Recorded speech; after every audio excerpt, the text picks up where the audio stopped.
Gabungan Rakyat Sabah tepis dakwaan ia mahu menawarkan 23 kerusi kepada Pakatan Harapan untuk ditandingi pada PRN Sabah. Setiausaha Agong Masidi Manjun berkata, rundingan kerusi masih belum dimuktamadkan sekaligus menafikan wujudnya tawaran 23 kerusi daripada gabungan negeri itu kepada PH. Beliau menambah bahawa sebenarnya JRS mahu bertanding di 55 daripada 73 kerusi yang dipertandingkan dan memperuntukkan baki 18 kerusi kepada PH. Katanya beliau percaya 23 kerusi yang disebut itu sebenarnya adalah apa yang cuba diminta oleh PH.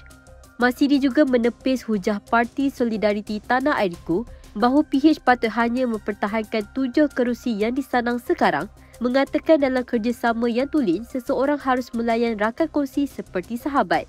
Terdahulu, Ketua Penerangan Star Anwar Gani mendakwa JRS mahu menawarkan 23 kerusi kepada PH yang disifatkannya sebagai berlebihan dan bertentangan dengan sentimen rakyat Sabah. Azurin Zainal, FMT.